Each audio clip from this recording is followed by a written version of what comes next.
So we have learned right now how to add vectors, how to subtract vectors, how to resolve vectors, how to find the resultant of many vectors mathematically without going into the graphics. Okay, so I think now with this much knowledge of resolution, addition and subtraction, should I finish off vectors or should I go to projectile motion? Perfect. So instead of just doing practice of vectors, let's start the topics and let's learn vectors through those topics. So now we are coming to motion in 2 dimensions. Projectile motion, it is a little lengthy and supposedly considered to be the most difficult topic of mechanics. Be with me and I assure you'll enjoy it. Okay. Motion in 2 dimensions.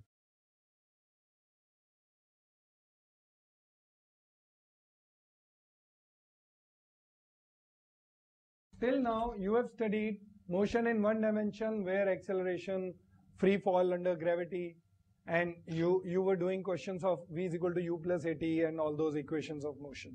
All that knowledge will be utilized here also. Instead of doing too many problems on kinematics only, and the booklet will be more than sufficient, I can assure you. And instead of just doing that topic, if you finally, when you appear for IIT-JEE after 2 years, and you realize in full mechanics, up to including rotation, which you learn in whole 11th, there were 2-3 questions of mechanics, then you feel frustrated. Nowadays, the thrust is on modern physics, electricity and magnetism, and generally the old system teachers, they keep making the children do whole 11th, they make them do mechanics only. I feel adapting to the new need, I feel we should focus more on the concept, learn the thing, do optimum number of problems, and instead of doing Gadha Mazduri in mechanics only, let's move ahead, let's be fast. So that lingo of IIT will be sometimes inherently in my dialogue because I have been in IIT Delhi. So वो दिल्ली वाली language और IIT Delhi की जो lingo है उसका taste आपको मिलता रहेगा. Please bear that. Now, motion in 2 dimensions. Please see this. Till now you have done, what is projectile motion? Suppose you are standing on the ground and you throw a stone vertically upwards. So it will go up and then fall down. Am I right? Yes or no? Yes, sir. Not always true. Now, I was expecting someone to be aware of this. Now, if you throw it with a velocity greater than escape velocity, it will never come back. It will escape. So, whenever I say any statement, please keep your mind open. This analytical skill is what IIT is looking for nowadays. Please be very alert. Now, so if I have thrown a body with less velocity less than the escape velocity, it will fall down. Now, so, but if I throw a body at an angle, if I suppose initially, I'll explain. When we will do a chapter, there will be a concept called escape velocity where you will learn how to calculate escape velocity. How much is that? It is approximately 11.2 or 11.8. Yeah, something like that, kilometers per second. If the velocity is greater than that, the body will never return back to Earth. It will escape the gravitation. I'll explain to you later. Right now, just let's focus on the normal thing. If I am throwing a body initially with a velocity 100 meters per second, not vertically up, but at an angle 30 degrees with the ground, just be very, very attentive. That's it. लिखने से ज़्यादा समझने पे ध्यान दीजिए. I am throwing a body with 100 meters per second, aiming at 30 degree angle. So initial velocity is how much? 100 meters per second. Yes or no? Yes, sir. After this, will the body go up and come down, or will it be something like this? Yes. This kind of motion is called projectile motion. Please see this. And this distance traveled, horizontal displacement, is called range. This is called the range. This is called the maximum height attained. This height is called the maximum height attained by the projectile in its path. So this, how do we find the range? How do we find the maximum height attained? How do we find, please see this. So this kind of motion is called projectile motion. This is a motion in 2 dimensions. The body is moving horizontally also, body is going vertically up and then coming down. Yes or no? Yes, sir. So this motion is happening simultaneously in 2 directions. One is horizontal, one is vertical. In horizontal, it is always moving towards right. In vertical, it is going up and it is then coming down. Am I right? Whenever you have any such complex motions, 2-dimensional, 3-dimensional, we'll do everything. Right now, just see, all you have to do is, you have to break the motion. The power of science, the power of logical thinking is always, whenever you have a problem, break it into separate compartments. Now please see this. One critical thing you have to understand here. If you have any vector, this is a vertical vector. What will be the component of this vector in horizontal direction? Please tell me. 0. A cos 90. Yes. If it is making an angle theta, it is A cos theta. Right now angle is 90, so A cos 90. Cos 90 is 0. So the component of a vector in a direction perpendicular to it is how much? 0. Perfect. So now tell me, when this body is going to move, suppose it is here, what are the forces acting on this body? When it is here, what are the forces acting on this body? Only one force, gravitational force. Assuming there is vacuum, assuming, yes, there is no air resistance. We are neglecting it right now. In Olympiad exam, they gave a question where you had to consider last year, where you had to consider air friction also. We learned that also. Right now we haven't learned calculus properly. So in normal projectile motion, 2-dimensional motion, you are not supposed to, everywhere they will mention that neglect air friction. So right now, the only force acting on the body is mg, and it is acting vertically downward, and this is the force. Can anyone tell me? It is acting vertically downwards. Can anyone tell me what is the acceleration of this body? 9.8. Force divided by mass. Net force is mg. Therefore, divided by mass, so the acceleration of the body is g. Acceleration due to gravity. What is the direction of the acceleration? Vertically downward. Whether the body is going up or it is coming down, in the whole journey, the acceleration was downwards, vertically downwards, and the acceleration was g. Everyone clear about that? Yes, sir. Now tell me, there are 2 different directions. One is horizontal, one is vertical.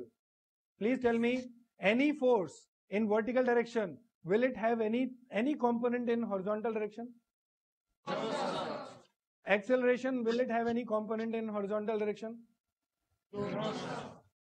Velocity is equal to displacement upon time. Horizontal velocity for horizontal motion. Let's break this velocity. Initial velocity can be broken into 2 components. One is going to be horizontal and the other is going to be initial vertical component. So initial horizontal component and initial vertical component. Can anyone tell me what will be initial horizontal component? 100 cos 30. Simple. We learned resolution of vectors today only. 100 cos 30 will be the velocity in horizontal direction, and it will be 100 cos 30 is 50 root 3. Perfect.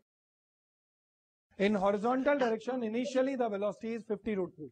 In vertical direction, initial velocity is 50. And direction? Upwards. Perfect. Now please see this. Treat both the motions independently, the horizontal motion and the vertical motion. We will treat them independently because any force, any velocity in vertical direction, its component in horizontal direction is how much? 0. 0. So it has no influence on horizontal motion. And any horizontal velocity, horizontal acceleration has no effect in vertical direction. Am I right or not? Yes, sir. Perfect. So if this is clear, Now for horizontal motion, let's study everything horizontal. And for vertical motion, let me study everything horizontal. Now all of you please be very attentive and respond. What? Yeah, for vertical motion, you have to study everything vertical and not horizontal. Yes. Why did I say the wrong thing? Now, if this is the initial horizontal velocity towards right. Everyone agree? Yes, sir. Now please tell me, is there any force in horizontal direction? No, sir. Is there any acceleration in horizontal direction? No, sir. Will the horizontal velocity change? No, sir. Horizontal velocity will remain constant, yes or no? Yes, sir. So initially, if the horizontal velocity is 50 root 3, at this point, what will be the horizontal velocity? Tell me fast. At the highest point, what will be the horizontal velocity? Just before hitting, what will be the horizontal velocity? Is everyone clear about this aspect? Yes, sir. Yes. You do not have to make notes of it. You have to just understand it in your mind. That's it. Horizontal velocity will remain constant because there is no horizontal acceleration. Am I clear? Yes, sir. There is no acceleration in horizontal direction, therefore the horizontal velocity will remain constant everywhere throughout the motion. And at every point during the motion, horizontal direction में no force, no acceleration, no change in velocity. That's it. Constant velocity से चल रहा है. Suppose I tell you that the total time from here to here is t0 seconds. Horizontally, suppose the body was in air for t0 seconds.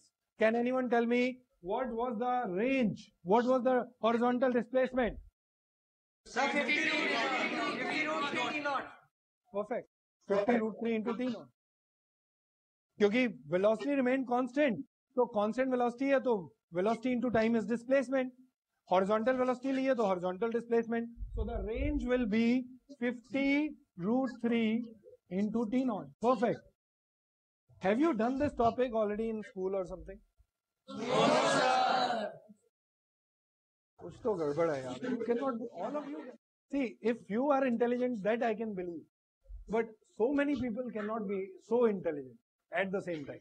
So let me tell you, पता लगेगा. Now, अभी पता लगेगा. ध्यान से देखिए. Now, if I want to study the vertical motion only now, just be very attentive. This is something new that you will be seeing. For vertical motion, I'll write down a heading that I want to study vertical motion, and I'll write down everything which is related to vertical motion. So please tell me, I put a heading vertical. Initial vertical velocity कितना है बोलिए? 50 meters per second. And what is the direction? Acceleration in vertical direction कितना है? ये जो minus जो बोल रहा है, जो भी माइनस बोल रहा है, हाथ उठाइए जरा. Minus. Yes. And I have instructed you, if you remember in the first, maybe some of you might be absent in that. Oh, please put down your hands. Now please be attentive and be careful forever.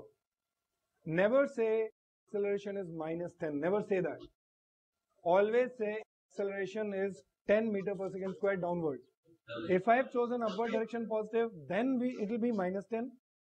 If I have chosen downward direction positive, how can you say it will be minus 10? So you are saying minus 10 and you are not specifying any direction.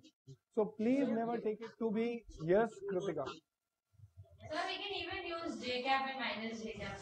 And then if you are using... So by convention, isn't it positive? Or is it ground level? Right now, have we anywhere mentioned x-axis, y-axis? Anywhere? We haven't. First, we have to specify that we are choosing this coordinate system, x-axis, y-axis. Then you can, तो भी समझ में आता है. Without specifying and you say it is minus 10, no logic. Please be very, very attentive. Now, please pay attention. मजा आने वाला है अभी. थोड़ी देर में you will be solving all projectile questions. All, forever. So please understand, थोड़ी देर में this topic will be over. So